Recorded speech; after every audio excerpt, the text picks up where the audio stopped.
Hey team, it's time to put on your headphones for another Step Outside podcast. Today we're chatting to Ultimate American Fishing Guide Nick Gargaro from Hawaii on the fly. Sit back as we have a chat with him at the Hilton Tapa Bar on the island of Oahu.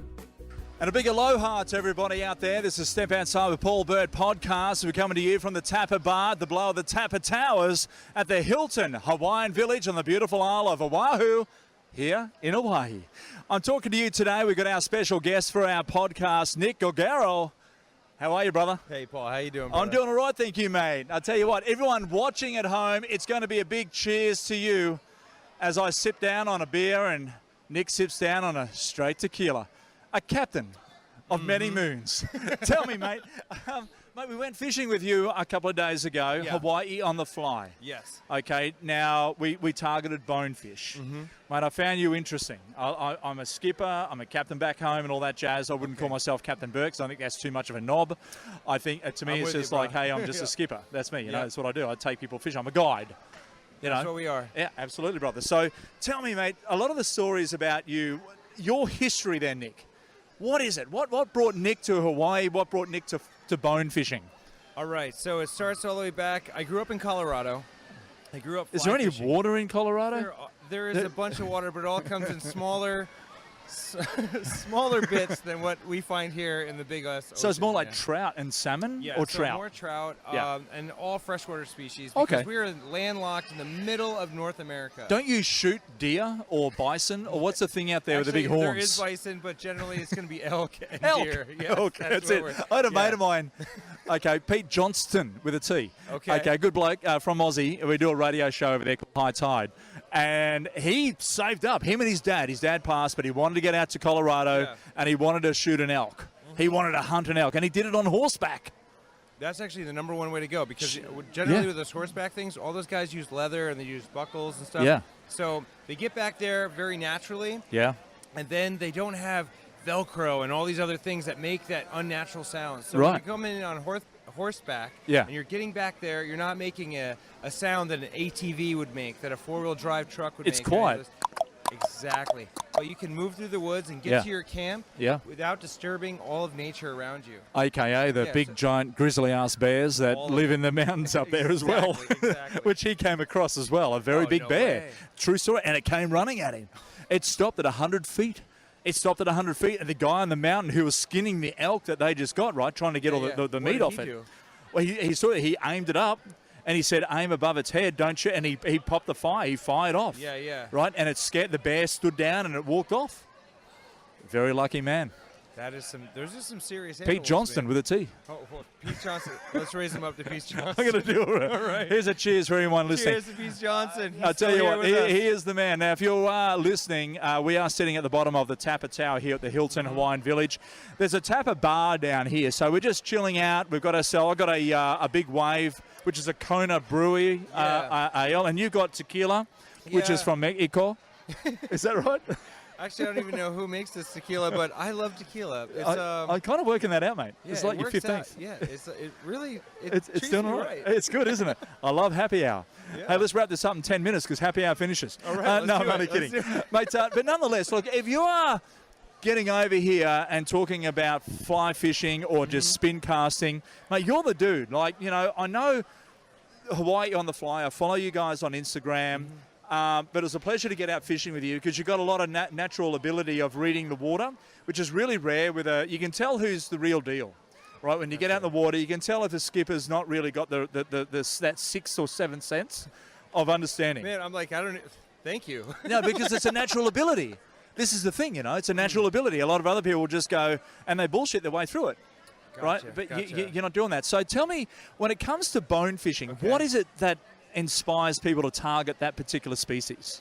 All right, off the top of my head, the first things that come to mind is you're dealing with a fish that is been a part of native Hawaiian staple diet for a very long time. And so bonefish, we know that in a lot of other parts of the world, generally are looked at only as a game fish. And here still today in Hawaii, you can find people that still love to eat o'io, which is the Hawaiian word for bonefish. I met a guy this morning out in the front of the Hilton Hawaiian Village. I went fishing this morning where you said, out near the jetty, right? Did you see them? I did see them, and I hooked one. Yeah, it was like, it went off, and it was like, they're real. And I lost it. And they're big. It's not a myth. But the guy I was fishing next to was using live bait, targeting the kombachi, the amberjack, right, with a live bait. But he missed 2. But he's telling me if you get a bonefish, he'll take it home and eat it as a fish patty. Did he tell you how he does it? No. All right, so this is how they do it, and this is what I was told a long time ago. Sure. All right, so if you take a bonefish, it has many, many, many pin bones, and this is what we know bonefish to have. Okay. Hence the name. Hence the name. It was like it wasn't Sir Henry Ford who came up with the name bonefish. I wasn't a smart guy. You also got to take into consideration way before everything is what's a bonefish's diet. A bonefish's diet is primarily crustacean, squid, and octopus. Right. And any fish that has those things as its diet has real pure white meat that has almost a sweeter taste. Mm-hmm. And so you can find this in a lot of other species of fish that people target all around Hawaii, all around the Pacific, all around the world. Sweet. But the bonefish have all these crazy pin bones. So how do the Hawaiians get past it? They cut off the head. They cut off the tail. They have gutted the fish already at this point, and now they push the meat out on either side by rolling it out. You can use a roller. I've been told by some uncles that if you can find... What's an uncle? Tell me. I know what an uncle is, but we've got to explain to everyone back home. In Hawaii, everybody, it's very much a culture of respect. And in Hawaii, what I love about it is if you run into anybody that's older than you, if it's male, it's an uncle. It's someone you show respect to. It's not just, hey, man, hey, uncle, hey, older, wiser person. Yeah. Somebody I want to show respect to whenever I address them. And so that's same pretty with cool. Auntie. Auntie is any older female woman that you see that you want to show respect to is, hey, Auntie. And they are normally here in Hawaii full of aloha and ready to share some drop of awesome information, some wealth of information on you. Sit back, enjoy, listen to it, and just take it in and use it in your life, and your Hawaiian experience will be enriched every time. I tell you, that's a beautiful story, because in Australia, if we have an uncle and an auntie, not that it's their bloodline, but if you're out in the water and you see a crab pot, like a lobster pot in the water, and you're checking it and the authorities come and talk to you and say, hey, excuse me, is that your pot? You say it's my uncle's. So no, a little bit different. I'm like, I would never. It's my auntie's. Never check anybody's crab pots, ever. That's somebody else's stuff. Respect it. That's what we call it in Australia. Totally different. Right. Anyway, okay. So this is different. But some of these uncles, some of these people that have older wisdom and have passed on some of these things to me, if you can find one of those old, they talked about these old glass Coke bottles that were like the 2-liter. A rolling pin. And that's how they used to make these rolling pins years ago. Now, I've never used the rolling pin, Coke bottle method. I've used a regular rolling pin that you can get at a regular store. The wooden one? And it's totally worked. Yep. Now, out comes the meat without the pin bones. Yes. Now, you have this meat in a pile, loosely pushed out. Yeah. Up to you to what you want to do with it. Yeah. Now the fish isn't cooked, by the way. The fish is not cooked. Yeah. Right? And to be honest, I also found that if I left it in the cooler for about 12 hours, maybe a little bit longer, on a good brine, it condenses the meat and makes it easier to push out and break up. Firms up. Right? Firms up, and Correct. She wants to leave the bone easier. Now, once it gets that way, now you're on your way to making what they call lomi o io. And lomi in Hawaiian there is a form of massage called lomi lomi. Yes, I've heard of lomi lomi. Right? And so lomi lomi is to work with your hand. Yes. Right? And there's some other words out there to work with your hand, meaning to like build things and stuff like that. But lomi is to work and knead with your hand into a body, into meat, into something like that. Yeah. There's other massages out there that are called lomi. Yeah, so correct. Lomi is you're massaging your back, you're massaging your body, all that kind of stuff. Yeah. Well, you're going to massage this meat with different seasonings and stuff like that. And that is called lomi o io.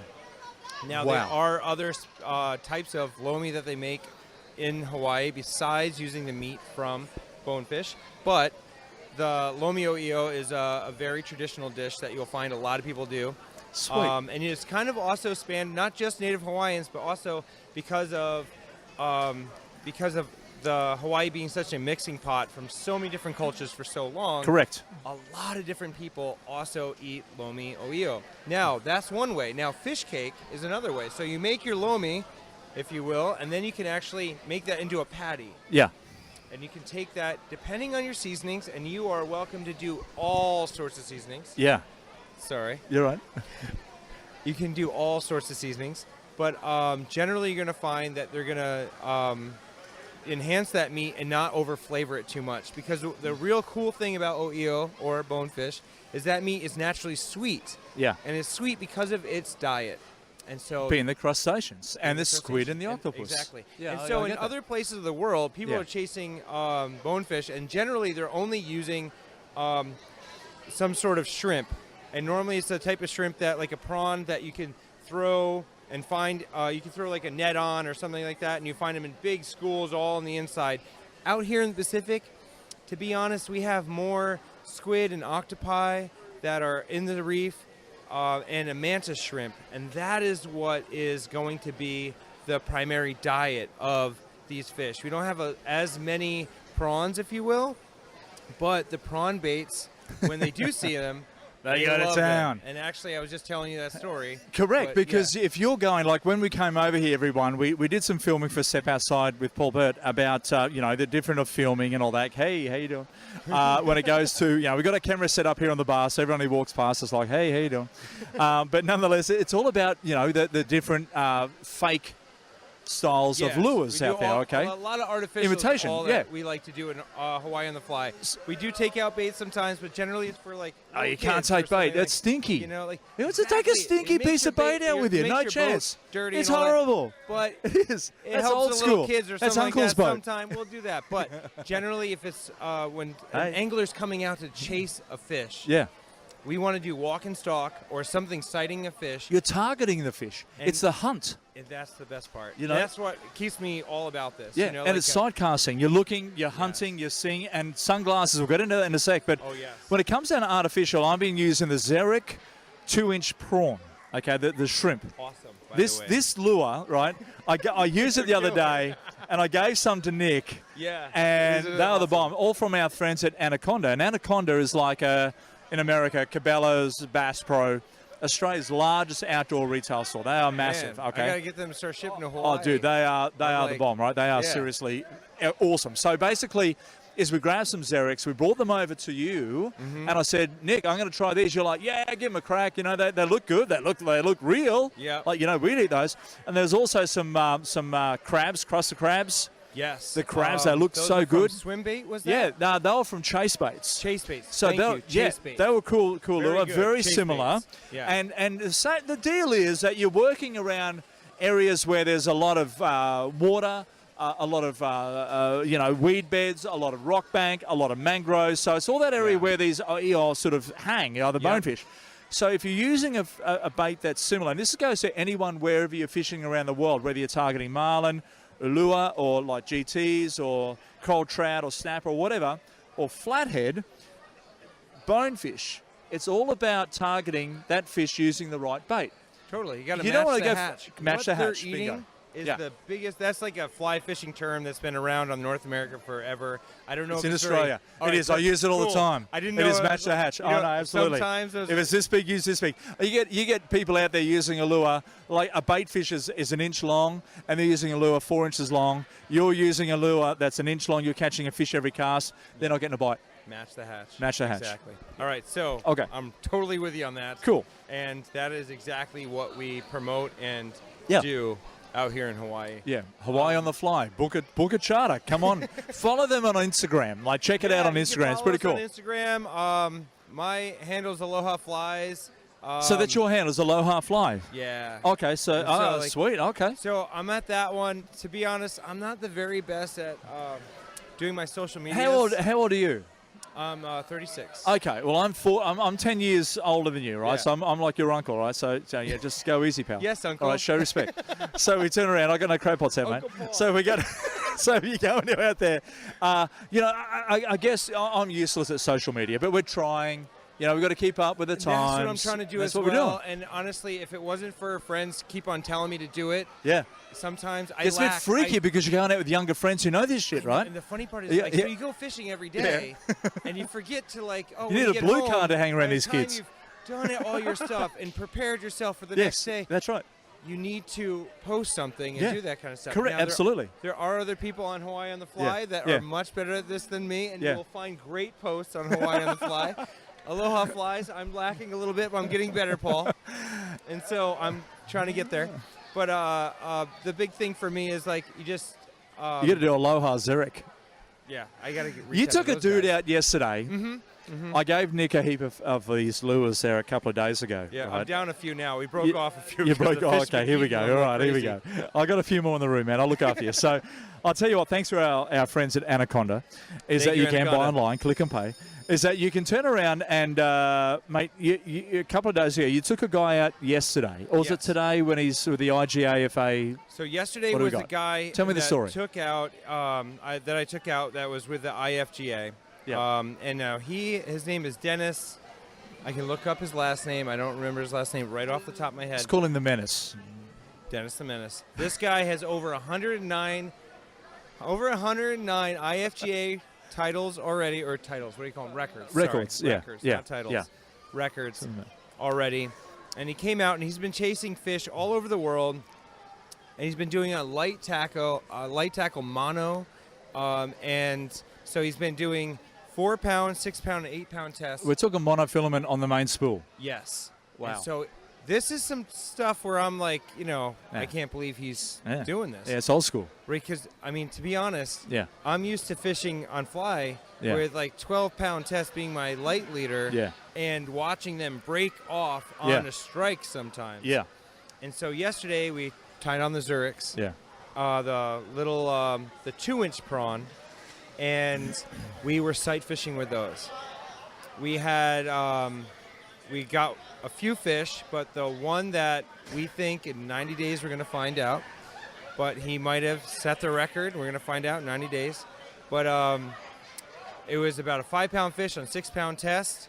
I think it might, I think it's 5 pounds. It might have been just a hair over, but we'll find out. Like, he has it all the measurements were done and all the photos were taken and all those things.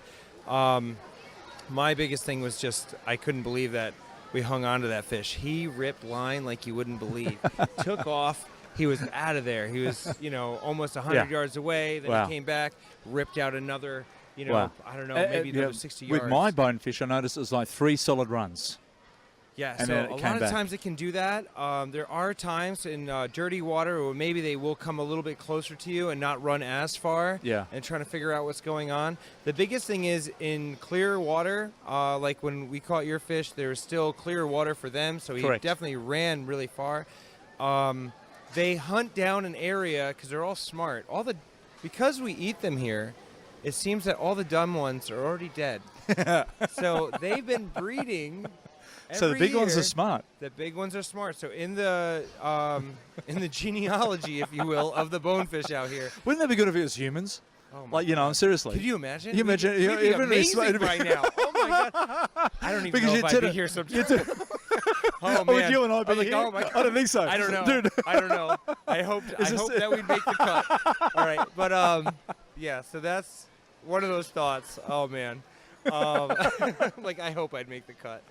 Anyway, but yeah, because of the genealogy of fish getting eaten that are been the dumbest and the easiest to attack a bait, all the dumb ones are dead. All the fish that are left are these spooky, think twice about making a big aggressive strike on something.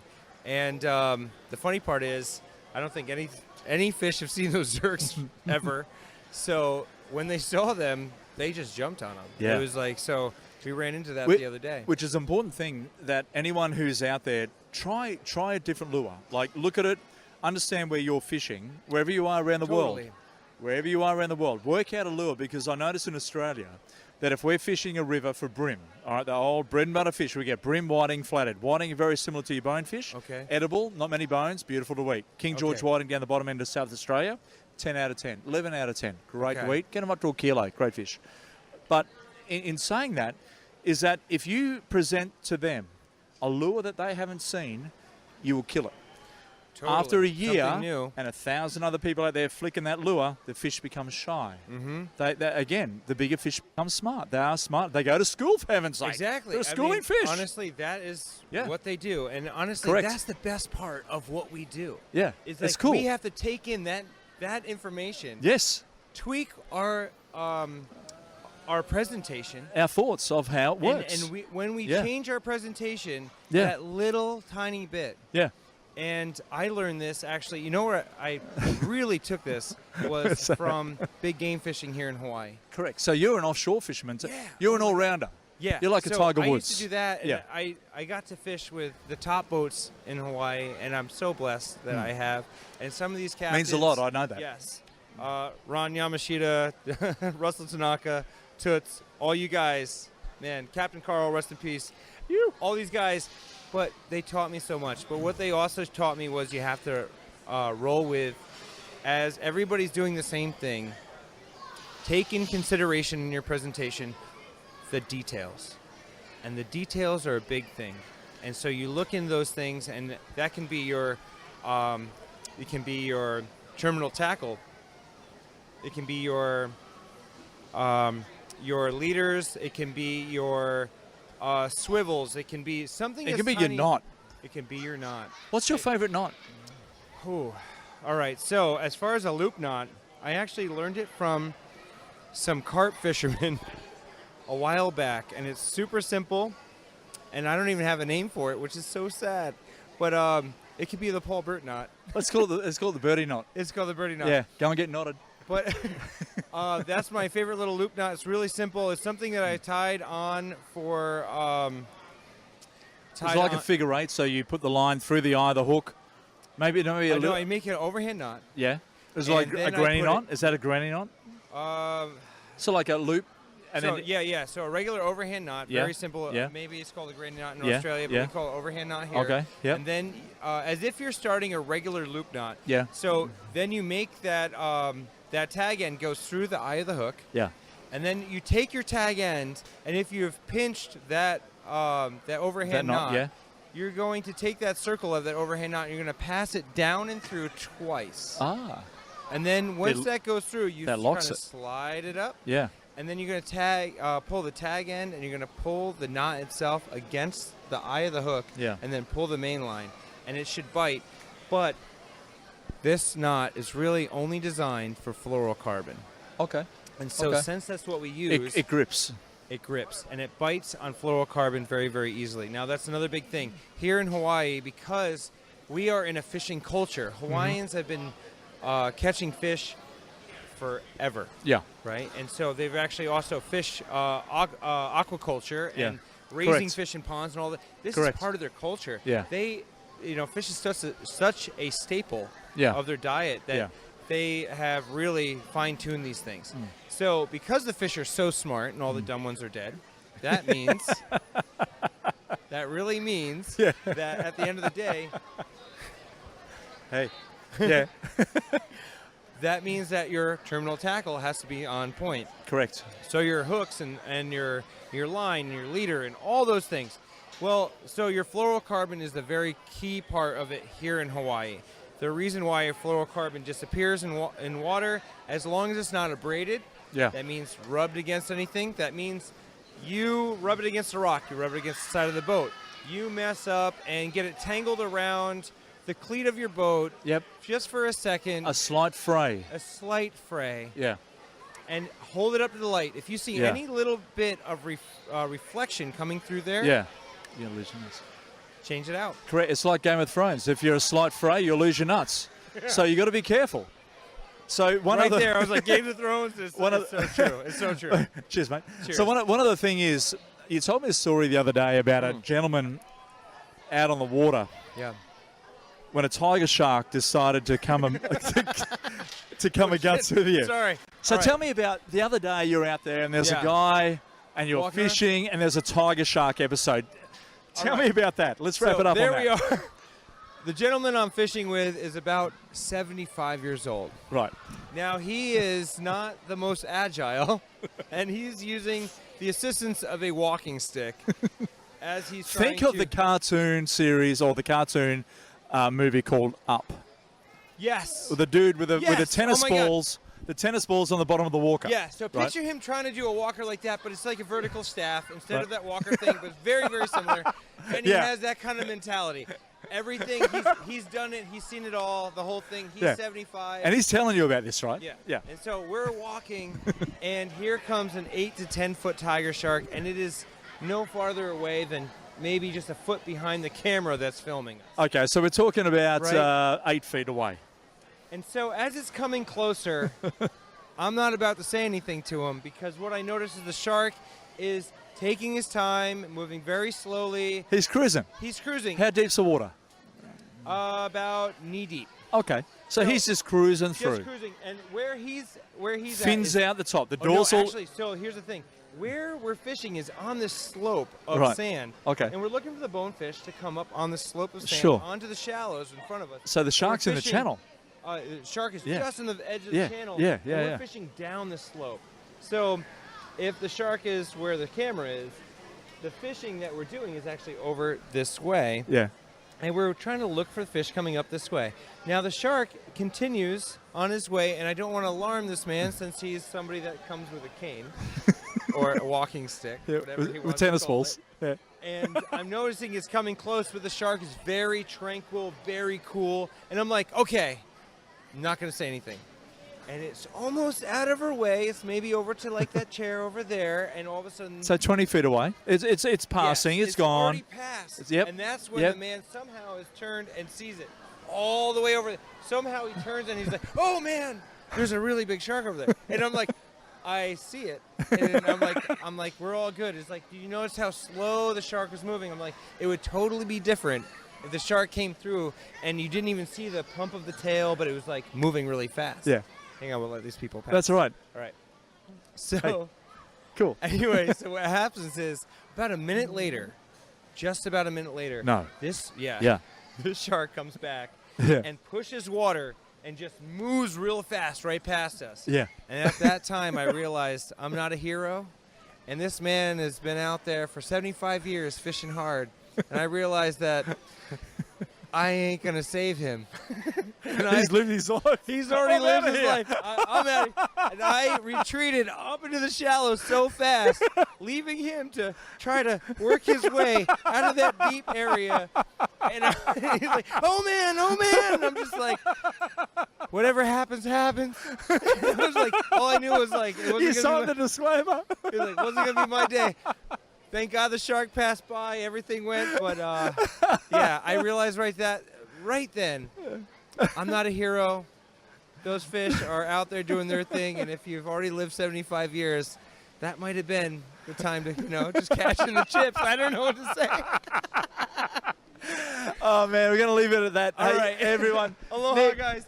Hey, legend, brother. hey. Good great on you, man. fishing with you, man. Paul Burt, good times. Come fishing in Hawaii. This guy's awesome.